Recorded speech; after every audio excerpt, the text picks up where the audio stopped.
Hi అందరికీ శనార్థి. నేను మీ నర్ర సతీష్ యాదవ్ను. నర్ర సతీష్ ఒగ్గు కథలు యూట్యూబ్ ఛానల్ చూస్తున్న వారందరికీ పేరు పేరున నా కళాభివందనాలు. మంచి మంచి పాటలతో మంచి మంచి పద్యాలతో నేను మీ ముందుకు వస్తున్నా. నర్ర సతీష్ ఒగ్గు కథలు యూట్యూబ్ ఛానల్ చూస్తున్న వారందరూ లైక్ కొట్టండి, షేర్ చేయండి. మరిన్ని వీడియోస్ కొరకు మా ఛానల్ని సబ్స్క్రైబ్ చేసుకోండి. సముద్రాలకు గంగలు కనబడుతున్నాయి. 7 పట్టణాలు గంగలు ఎల్లవారుతున్నాయి. గంగలు చూడంగానే శంకరునికి కొంచెం ఊరాటం అనిపించింది. భగవంతా వరాల పుట్టిన వరపుత్రుని గురించి తిరిగి తిరిగి అటత్తున్నది.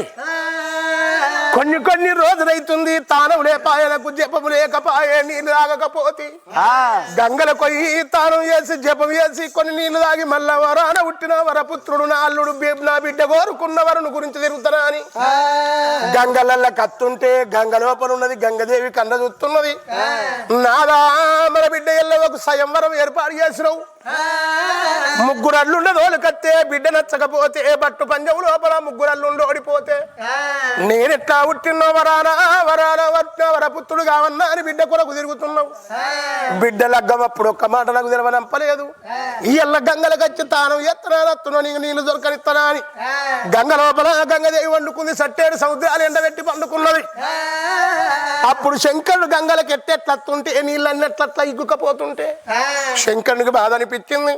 నా చిన్న భార్య మహిమనే ఉన్నట్టుంది, ఏదో నాలో తప్పు జరిగినట్టుంది. అరే అవసరం ఉన్నప్పుడు ఆలిని కూడాను అవ్వ అని పిలువన్నట. పబ్బది పట్టిండు. ఎక్కడ పోతే గంగా గంగా బొట్టవ చేత బోడవ చేత ఇరగోలవ చేత ఇడమొగ చేత గౌ పిల్లవ చేత గడ్డమొగ చేత సూలమొగ చేత సురకత్తి ఒక చేత బాణమొగ చేత బలి పిల్లవ చేత గంగా నేను అనుకున్న కార్యం నెరవేరినాక తప్పకుండా నిన్ను ఏడుకుంటానన్నాడు. అప్పుడు గంగ చూస్తుంది. చెట్టంత మొగడు చేతులెత్తి మొక్కంగా నేను పండుకుంటే అది పెద్దరికమనరా అని ఎప్పటివల్ల గంగ ఉప్పొంగుకుంటచ్చి భర్తకు దానం పోతున్నది. శంకరుడు గానాడు తానం చేస్తుండు. గంగల జపం చేస్తుండు. శంకరుడు తానం చేయంగా జపం చేయంగా తూర్పు దిశకు చూస్తుండు. తూర్పు దిశకు చూడంగా నా తల్లుడు అలా 7 మల్లెపూలు ఉడుతున్నాయి. 7 మల్లెపూలల్లా 7 మురులు ఉడుతుర్రు. నీళ్ళ తడకు పువ్వులు మునుగుతుంటే ఆ మునులు మునుగుతున్నారు. శంకరుడు అనుకుంటుండు, ఏమిటి మునులా వీళ్ళెవరు ఎక్కడి చేరి వీళ్ళ జరణం ఏం కథ? పువ్వులల్లో పుట్టిర్రు వీళ్ళు వరపుత్రుడు. ఆడదాని కుట్టోళ్ళ అమ్మగను కుట్టిలోళ్ళ అమోక్షం చెందలేదా? లేకపోతే వరాన పుట్టిన వరపుత్రుడా? వీళ్ళు 7 ఎట్లా పుట్టిర్రో ఒక్కసారి వీళ్ళ జరణం చూస్తున్నా అని హరిసేతు లోపల శంకరుడు చూస్తున్నాడు. ఎల్లమ్మ భర్త పేరు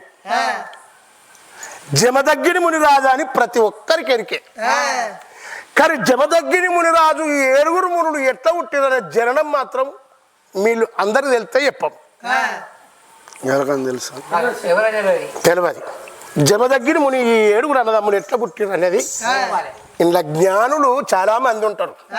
ఆటలాడినోళ్ళుర్రు, భాగవతాలాడినోళ్ళుర్రు. అందుకని ఈ జమదగ్గిని జననం ఎట్లుందా అని శంకరుడు 7 మునులు ఎట్లా పుట్టిరని అరిచేతు లోపల చూస్తుండు. ఒకప్పుడు సత్యలోక వెలవాడు బ్రహ్మదేవుడు. బ్రహ్మదేవుని భార్య సరస్వతి దేవి నాకొక్క బిడ్డ కావన్నా అని భర్తను కోరుకున్నది. ఎదమీది మహిళను తీసిండు బ్రహ్మదేవుడు. 6 నెలల బొమ్మని వేసిండు. ఆవుసును పోసిండు. ఆవుసు పోసి అప్పుడు దేవతలందరూ ఆ పిల్లను చూసి వా అన్నారట. వా అన్న పిల్లకు ఆలియ దేవని పేరు పెట్టిండు ఆ బ్రహ్మదేవుడు. చదువుల తల్లి బిడ్డ సరస్వతి కాబట్టి, సరస్వతి కన్న బిడ్డ కాబట్టి చదువులకు తక్కువ లేదు పిల్లకు. 4 వేదములు 6 శాస్త్రాలు 18 పురాణాలు భారతం భాగవతం మొత్తం నేర్పిర్రు. సకల విద్యలలో ఆ పిల్ల ఆలియాదేవి ప్రావీణ్యురాలైంది. పెరిగి యవ్వనావతి అయింది. యవ్వనావతి అయినాడు మొట్టమొదలు చూసిండు ఆర్యదేవుని ఇంద్రుడు చూసిండు. అబ్బబ్బబ్బబ్బా నాకు రంభా ఊర్వశి మేనక తిలోత్తములు నా భార్య శశిదేవి ఉన్నది. వీళ్ళందరూ ఉండగానికి 24 మంది పెండాలు ఇంద్రునికి. 24 మంది పెండాలు ఉండగా ఇంకో ఆడదాని యుద్ధ సోలు వస్తాడు. ఆ గుణంలో మా అన్నవాడా ఈ సగం మంది మొగోళ్ళకు ఉంటుంది అనుకోండి గుణం. అప్పుడు ఇంద్రుడు అనుకున్నాడాట, సమయం వచ్చినాడు దీన్ని ఒక్కసారి వాడుకుంటాను పోయిండు. యవ్వనావతి ఆలయదేవైంది. అప్పుడు బ్రహ్మదేవుడు స్వయంవరం ఏర్పాటు చేసిండు. నా బిడ్డకు లగ్గం చెయ్యాలి అని ఏమని ఏర్పాటు చేసిండు స్వయంవరము. ఎవలే గాని దేవుళ్ళే గాని ఎవలే గాని ఈ ముమ్మారు 3 చుట్లు తిరిగి పృథివి చుట్టూ 3 చుట్లు తిరిగి ముందుగా ఎవలెత్తారో అగో వాళ్ళకు నా బిడ్డనిత్తనని సాటింపు చేసిండు ఆ బ్రహ్మదేవుడు. మొట్టమొదలు చూసిండు ఇంద్రుడు. ఇవాళ నా కోరిక నెరవేర్చుకోవాలి, నేనే ముందే తిరిగి వచ్చి వాళ్ళ పాదాలు పట్టుకుంటే అందమైన పెళ్ళం బంగారం చోటు పెళ్ళం దొరుకుద్దా అని ఇంద్రుడు ఎక్కేది వైరారథము. తెల్లటేని ఎక్కి వాడు రుక్కుతున్నాడు, యమధర్మరాజు రుక్కుతున్నాడు, కుబేరుడు రుక్కుతున్నాడు, వాయుదేవుడు రుక్కుతున్నాడు, అగ్గిదేవుడు రుక్కుతున్నాడు, యమకూపర్లు రుక్కుతున్నారు. ఒకరిని కాదనక ఒకళ్ళు ఎవ్వల వాహనం పట్టుకొని వాళ్ళు తిరుగుతున్నారు. తిరిగంగా బ్రహ్మ మానస పుత్రుడు నారదుడు చూస్తుండు. ఒరే బుద్ధి తక్కువ దేవతలారా, ఒక్కడు కాదు 50 మంది 100 మంది మీరు వాహనాలు వేసుకొని తిరుగుతున్నారా? నా చెల్లెను మీ దేవతలకు మాత్రం అసలయ్యా. ఒక్క నరునికిచ్చి నా చెల్లె ఆలయదేవిని లగ్గం చేస్తానని ఎప్పుడు సిరతల పట్టుకున్నాడు. భూలోక పట్టం వచ్చిండు. భూలోక పట్టం లోపల వాల్మీకం అంటే పుట్ట మీద తపస్సు పట్టి కూకున్నాడట ఆ గౌతముండు. గౌతముని శవుల మూతి పెట్టిండు. నారదుడు బాబా అని పిలిచిండు. గౌతముడు ఋషి 2 నేత్రాలు చూసేవరకల్లా యొక్క నారదుడు కనబడుతుండు. తండ్రి ఎగతాళిక నన్ను బావ అని పిలిచిన ఏంది కారణం ఏందన్నాడు. ఏ గౌతముండా, నా తండ్రి బ్రహ్మదేవుడు నా చెల్లె ఆలయదేవికి స్వయంవరం ఏర్పాటు చేసిండు. 3 చుట్టూ 3 చుట్టూ ఎవడు ముందుగా తిరిగేస్తే నా చెల్లెనికి ఇచ్చి లగ్గం చేస్తాడట. రా బావగారు దేవతలకి ఇయ్యాలంటే నా చెల్లె నాకు ఇష్టం అనిపిస్తలేదు. నాకు నీ మీద నా చెల్లెని ఇయ్యాలని మనసున్నది కాబట్టి నువ్వు వచ్చి 3 చుట్టూ తిరిగి నా తల్లిదండ్రి పాదాలు పట్టుకున్నట్టుంటే నా చెల్లెని ఇచ్చి నీకు లగ్గం చేస్తారు తోడుకపోతారా అన్నాడు. అప్పుడు గౌతముడు నవ్విండాట. ఎగతాళిక తండ్రి నన్ను అక్కడ తీసుకుపోయినా ఇజ్జత్ ఇస్తావా? వాళ్ళు దేవతలకు మనిషికి ఒక్క వాహనం ఉన్నది. ఇప్పటికే ఒక్క చుట్టు తిరిగి కావచ్చు. నాకు వాహనాలు లేవు, కాలుతో నడవాలంటే 30 ఏళ్ళైనా ఒక్క చుట్టు తిరుగుతాను. ఇప్పుడు ఇది చుట్టు ఎగతాళికి నన్ను దొరకపోయినా అజ్జద్దిత్తవా అద్దా అని చెప్పిండు గౌతముడు. అప్పుడు నారదు చూస్తుండు. అంత తపస్సు అంత నీది ఇంతేనావయ్యా? నీ వాక్కు గింతేనా? మీదున్న భరణాలు బంధుకు జరిపిండు. బ్రహ్మదేవుని సాతి ఇంద్రుని చూపిస్తుండు. 14 భువన బంధువాలు బ్రహ్మశాది లోపల తిరుగుతున్నాయటనే. ఓ పెద్దలారా, భూమి ఎక్కడుందిరా, ఆకాశం ఎక్కడుందిరా? భూమిని నేనే, ఆకాశాన్ని నేనే. ఆడు తెలిసిన గుణవంతుడు కాబట్టి మా చుట్టూ తిరిగి మా కాళ్ళు పట్టుకున్నాడు అని బుద్ధి మెచ్చడం, అందుకే లగ్గం చెప్తున్నావు అన్నాడు. అప్పుడు ఇంద్రుడు బిక్కన బీరిపోయిండు. నేనంత పిచ్చి లంజ కొడుకును, ముదిగాల ఇళ్ళ చుట్టూ తిరిగి కాలు మొక్కుతే బంగారం చండి పెన్నం దొరుకు. ఇప్పటి వరకు నా కంటపడ్డ ఆడిదాన్ని నేను విడిచిపెట్టలే. ఇదొక్కటి మిస్ అవుతుంది. ఏ ఆలయ ఎన్ని రోజులున్నా నిన్నొక్కనాడన్నా వాడుకోకపోతే నా పేరు ఇంద్రుడిని కాదు. మనసులో పెట్టుకున్నాడు, వెళ్ళిపోతున్నాడు. గప్పుడు చూడు ఆర్యాదేవికి లగ్గమైపోయింది. లగ్గమైపోయాక బ్రహ్మ సరస్వతులు వాళ్ళు బిడ్డ ముఖం చూస్తుర్రు. బిడ్డ గుణవంతుడైన నీకు భర్త దొరికిండు బిడ్డ అని సరస్వతి బిడ్డను చూసి ఏడవంగా గౌతముడు అన్నాడట, అత్తమావలాల నీ బిడ్డను నాతో దాగనంపు అన్నాడు. బ్రహ్మ సరస్వతి ఇద్దరు వచ్చి బిడ్డ ఆలిదేవిని తీసిండు. గౌతముని చేతులు పెట్టిండు. చేతులు పెట్టంగా నాడు ఆలిదేవి భర్త ముఖం చూస్తుంది. నా తల్లులాల ఇప్పటికప్పటి చూడండి. ఆర్యం చూస్తే ఎట్లా కనబడుతుంది? పూతోట ఎక్కడ కనబడుతున్నది? పుట్టెడు సొమ్ములు పెట్టుకున్నది, పట్టు బట్టలు కట్టుకున్నది. పిల్లను చూస్తుంటే పువ్వు తోట ఎట్టుంటుందో పూల తోట లెక్క కనబడుతున్నది. గౌతమును చూస్తేనేమో నార వస్త్రాల మీద ఉన్నది. అందుకే ఇప్పటికప్పుడు చూడండి, భార్య అందం ఎన్ని రోజులున్న భర్తకు శాపమే అవుతుంది. భర్త ఏ రూపకంగా ఉంటే ఆడిది కూడా అదే రూపకంగా ఉండాలి. మొగోడు సింపుల్ దోతి కట్టుకున్నప్పుడు ఆడిది మంచిగా తయారై సూటు బూట్ వేసుకొని తిరగకూడదు. ఆ సంసారం ఎట్టున్నా ఇచ్చకపోతుంది కానీ కూడా ఉండదు. నా భర్త కట్టుండగా నేను ఎట్లా ఉండాలి అని పట్టు బట్టలు తీసింది, పెట్టెల్లో పెట్టింది. పెయ్యి మీద ఉన్న పుట్టెడు సొమ్ములు తీసి పెట్టెల్లో పెట్టింది. భర్త తిరగ నార వస్త్రాలు కట్టుకొని భర్తతో బయలుదేరింది. అది వరకు దగ్గర గౌతముడు ఒక్కోడే ఉండే, ఎక్కడ తిన్నది తిన్నాడు, ఎక్కడ వన్నవన్నాడు. ఇప్పుడు భార్య వచ్చింది. జోడు జోకమైంది. భార్య కట్టిండు సముద్రాల ఒడ్డుకు గంగల ఒడ్డుకు ఒక పర్ణశాల కట్టిండు, గుడిసేసిండు. గుడిసె చుట్టూ రథ తీగలు పెట్టిండు, గుడిసె చుట్టూ కంచె నాటిండు. లేడి పిల్లలు దాస్తుండు, కుందేలు పిల్లలు దాస్తుండు, జినక పిల్లలు దాస్తుండు. భర్త అంటే భార్యకు భ్రమ, భార్య అంటే భర్తకు భ్రమ.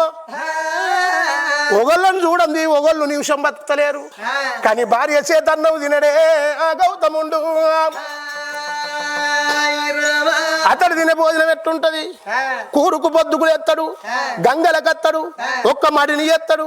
మడిని వేసినాక అడ్డం తీస్తాడు, మడి లోపల అలుకుతాడు. ఆ మడి లోపల అలికిన అడ్లు అప్పటిదప్పుడే గొలకెత్తుతాయి. మొలికెత్తి గొలక పెడతాయి.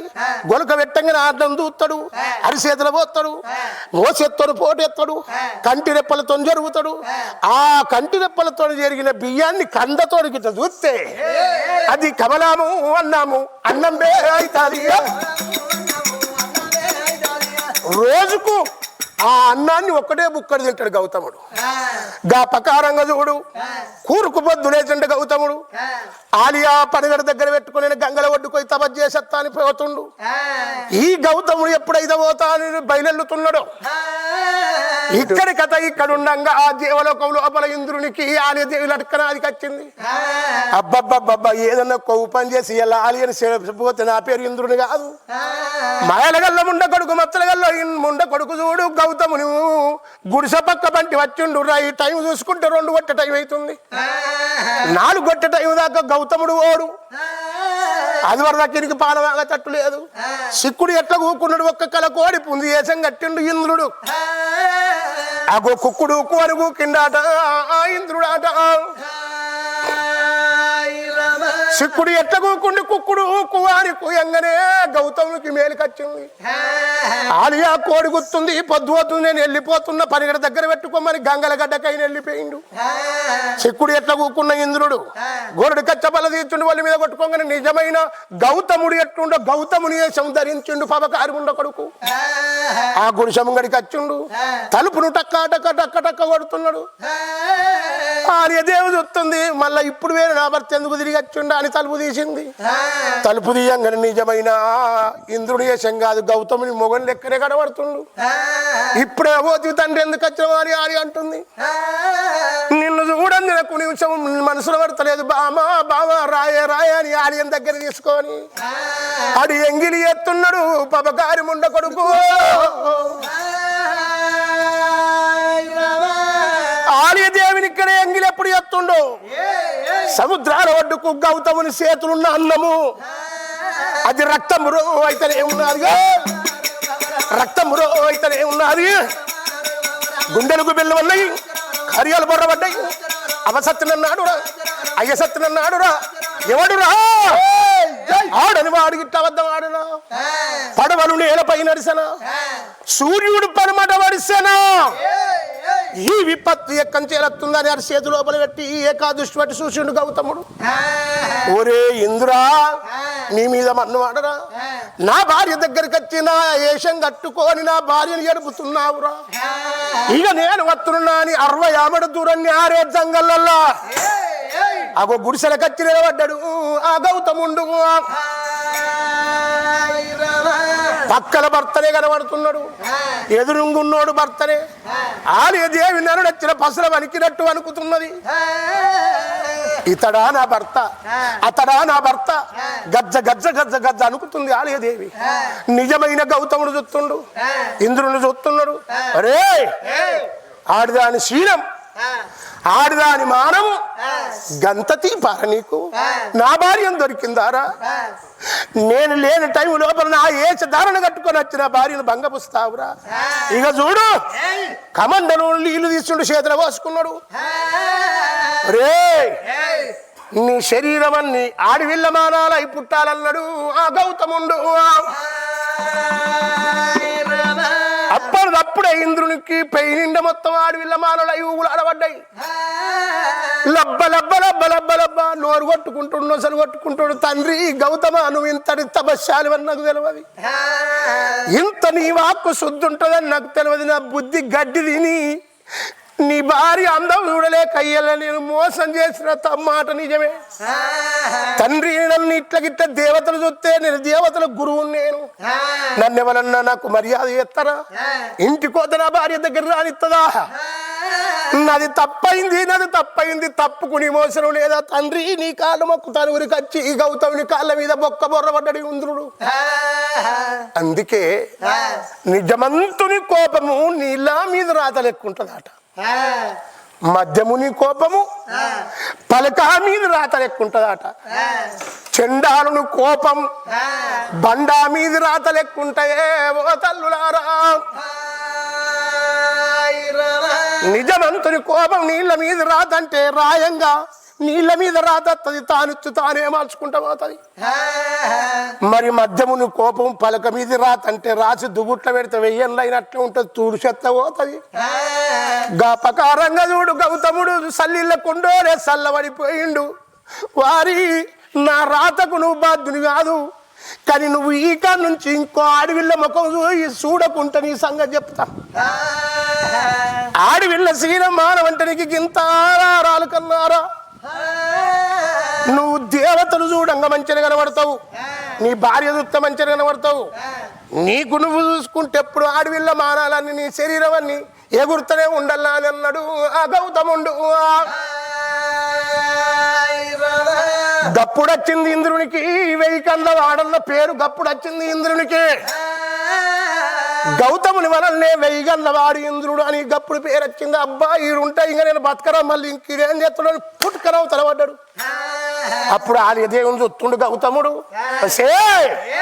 12 బట్టలు అడ్డం కట్టిన 12 బట్టలు అవతల నిలబడి ఒక్క ఏలు పెడితే పరాయోడు ఏలు పెడితే ఇది పరాయోనాలని చెప్పాలి తన భర్త ఏలు పెడితే తన భర్తదని చెప్పాలి గాడు వీళ్ళు అప్పుడు అంటుంది ఆలయదేవి తండ్రి నీ వేషధారణ మీద వచ్చింది కాబట్టి సంధించిన అడుగు ఇంద్రుని వేషం మీద వచ్చి నేను సంధియపోదన్నది నువ్వు నాకు పట్టవు ఎంగిలైనవు నువ్వు నాకు పట్టవా అని కమనలు నీళ్లు తీసిండు ఆలయ మీద కొట్టంగానే పాశాలవై పుట్టింది ఆలయదేవి పాశారం అంటే నల్లరవుతాయి పుట్టింది నల్లరవుతాయి పుట్టి బొర్రుకుంటచ్చి భర్త పాదాలు పట్టుకొని తండ్రి చెయ్యని పాపానికి నాకు శిక్ష వేసినవు నాకు మారు శిక్ష వేసి నాకు ఈ పాపము నిమోచనం కాదా నేను మళ్ళీ ఎన్నడు పుట్టాలనా తినయి నీ పాద సేవ నాకు ఎన్నడు దొరకాలి తండ్రి అని బొర్రుకుంటచ్చి ఆ గౌతముని పాదాలు పట్టింది ఆలియా అప్పుడు వారి చేతి లోపల కండ చూసిండు బామా ఎప్పుడైతే నన్ను అడుగుతున్నావో ఈ యుగం పోవాలి ఇంకో యుగం రావాలి త్రేతాయుగం రావాలి త్రేతాయుగం లోపల కోసాల నగరం అనే పట్టం పుడుతుంది కోసాల నగరానికి రాజధాని అయోధ్యాపురి పుట్టుతుంది అయోధ్య నీలవాడు త్రిశంకుడు పుడతాడు త్రిశంకుడు కొడుకు హరిశ్చంద్రుడు పుడతాడు హరిశ్చంద్రుని కొడుకు లోహితాసుడు లోహితుని కొడుకు దిలీపుడు పుడతాడు దిలీపుడు కొడుకు అజయుడు పుడతాడు అజయ్ చక్రవర్తి కొడుకు రఘుమారాజు అన్న కొడుకు దశరథ మహారాజు పుత్రకామిష్టి యోగం చేస్తే 4 కొడుకులు రామ లక్ష్మణ భరత శత్రుఘ్నులు 4 కొడుకులు పుడతారు చిన్నమ్మ మైక కొరకు అటువంటి మాత్రం తాటకేనటోడు మాత్రమే కానీ అటువంటి గురువు విశ్వామిత్రుడు యజ్ఞం తలపెట్టేది ఉన్నది 12 ఏళ్ల వయసు లోపల విశ్వామిత్రుడు యజ్ఞం కాడుకు రామ లక్ష్మణులు దొరకపోతాడు తాటకి కుమారుడు సుబాబుడు మానసుడు ఆ యొక్క యజ్ఞం లోపల రక్త మాంసాలు గుమ్మరిస్తాడు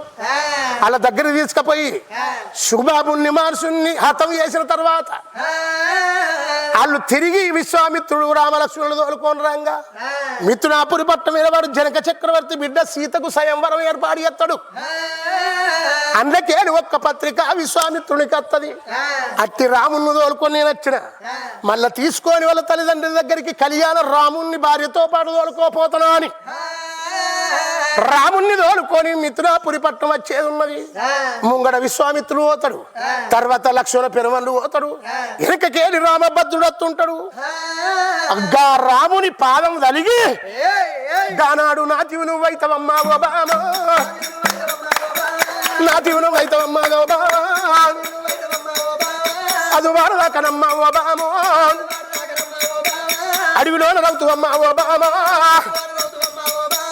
రాముడు పుట్టి రాముడి తొవ్వంటి రాంగ రాముని పాదం కలిగదాకా ఇక్కడ నేను నల్ల బండవ ఇదే రూపకంగా ఇండలే జపం చేసుకుంటాను ఈ పాపాలన్నీ విమోచన చేసుకోమని ఎప్పుడైతే శపించిన గౌతముడు అన్నాడు ఇక నేను ఉండద్దు ఆలి నాకు అవసరం లేదా అని సముద్రాలు సన్నడి సముద్రం లోపలికి వచ్చిండు ఒంటి కాలు మీద తపస్సు పట్టిండు తపస్సు పడుతుంటే కొన్ని ఏళ్ళు కడుతుంటే శరీరం అంతా వేడెక్కింది వేడెక్కి 7 యమ్మనం బొట్లు నీళ్ళల్లో పడుతున్నాయి 7 మల్లె పూలు పుడుతున్నాయి 7 మల్లె పూలల్లో 7 మునులు పుట్టిర్రే ఓ తల్లులారా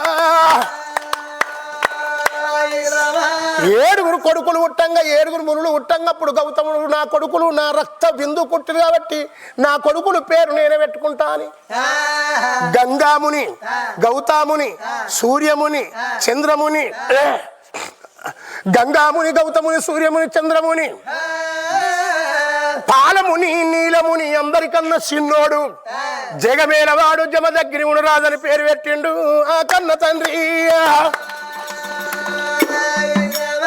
అరి చేతుల బలి ఎట్లా పుట్టిర్రు అని చెప్పుతుంటావు గట్ల పుట్టిర్రు వీళ్ళు 7 మునులు నా బిడ్డ ఎట్లా పుట్టిందో వీళ్ళు కూడా వరాన పుట్టిన వరపుత్రులే అన్నరా మరి నేను గిట్టలను మందలిత్తినంటే మరి మునులు తపస్సు మీద కూకున్నప్పుడు మునులు అసలే మందలి ఇయ్యరాదు ఎందుకంటే వాళ్ళ వాక్కు శుద్ధి ఉంటుంది వాళ్ళు కోపం వచ్చి శపించుతే పలుగు అంటే బండల కంచెలు వలుగుతాయట ఇరిగిరి వంటి ఇప్పలు ఇరుగుతాయట గోడకేసిన సున్నం ఎట్టుంటుందో మునుల శాపం కట్టుంటుందా అని పుట్టు అని గంగల ఒడ్డుకు అక్కడ మునులు పుడుతుర్రు ఒక్క సర్వను తయారు చేసిండు 2 పొయ్యిరాలు తయారు చేసిండు 3వ రౌతుకు మొఖాలు పెడుతుండు సర్వని మీద పెడుతుండు కింద మంట పెట్టగానే దగ్గర మొఖాలు ఎక్కుతుండు సర్వ కింద పడుతుంది మళ్ళీ ఉసుకెత్తుకుంటూ ఆ సర్వను వస్తుండు మళ్ళీ మొఖాలు పెడుతుండు మంట పెడుతుండు మళ్ళీ దగ్గర దళవంగానే మొఖాలు ఎక్కుతుండు ఈ సర్వ కింద పడంగా ఊకే ఉసుకెత్తుకుంటే మీద పెట్టంగా మల్లె పూల మునులు మిట్ట చూస్తుర్రు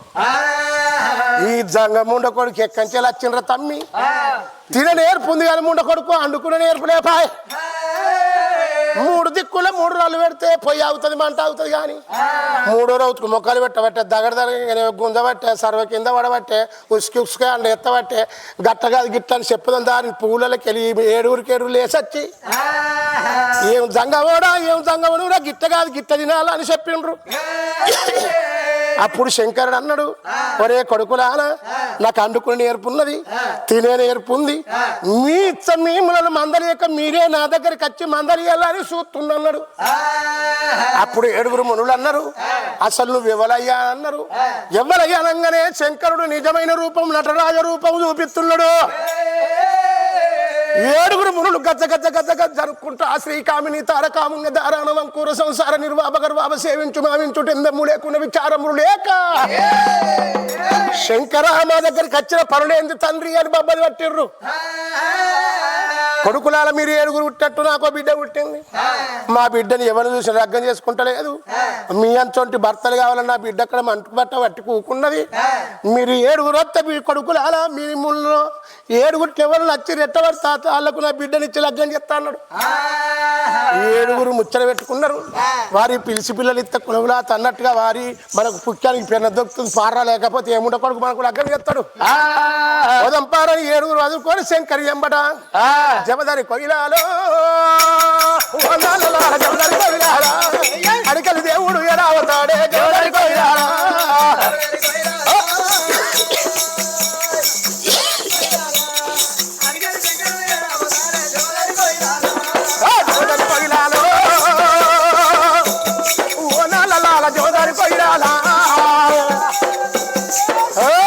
పంచాదికి నాకు ఏరా వచ్చేరా జమదారి కొయిలాలో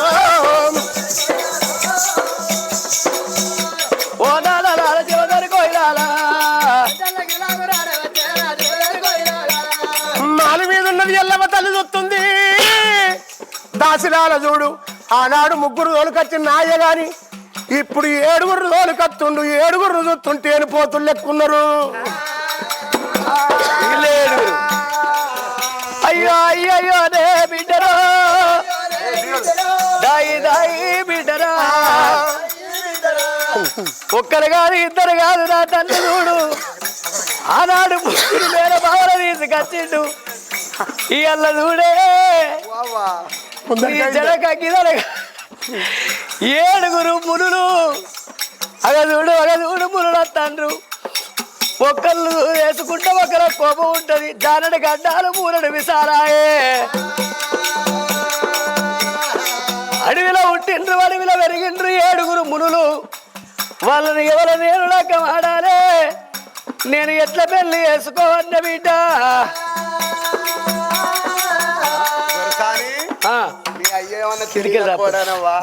ముగ్గురుంటే పని చేస్తలేదని ఏడుగురిని పట్టుకొని వస్తాడు.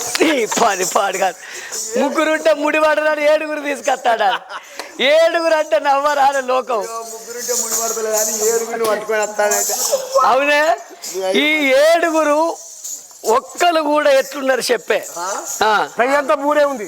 ఈయన ఎట్లున్నాడు? కొండంగా లెక్క బూరు పయ్యంతా బూరే.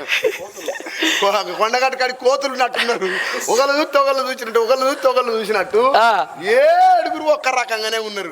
ఈ పని అయ్యో అవ్వా ఎందుకే? ఇగో ఆనాడు 3 తెస్తే 3 వల్లే ఈ ఏడుగురు ఉన్నారు అనుకో, ఇక నీకు పనికి కొదువే లేదు. ఏం పనే? ఏం పని అంటే ఆయనకి దీన్ని సాల్ చెప్పు అంటే ఇంకోని ఏం పని అంటే ఒకడు ఊడుతాడు, ఒకడు చల్లుతాడు, ఒకడు ముగ్గెత్తాడు, ఒకడు బోలు తవ్వుతాడు, ఒకడు గ్యాస్ అంటూ పెడతాడు, ఒకడు బియ్యం పెడతాడు, నీ పని చేస్తాడు, నీ పని చేస్తాడు. నా పని ఏం చెప్తారా? నా పని చేయడానికి మా బావ లేర్రా. వెనకకొచ్చిండు నా పనికి వచ్చిండు. ఇప్పుడు టైం అయినా కొద్ది దగ్గరికి వస్తా అంటాడు. దగ్గర దగ్గర దగ్గర దగ్గర గుద్దుతాడమ్మో ఎందుకో నేనేమనుకుంటే, దగ్గర దగ్గర గుద్దుతాడమ్మో ఎందుకో దగ్గర దగ్గర గుద్దుతాడమ్మో ఎందుకో నేనేమనుకుంటే, దగ్గర దగ్గర కప్పాడమ్మో ఎందుకో నేనేమనుకుంటే, కాలు మీద కాలు ఎత్తడమ్మో ఎందుకో నేనేమనుకుంటే,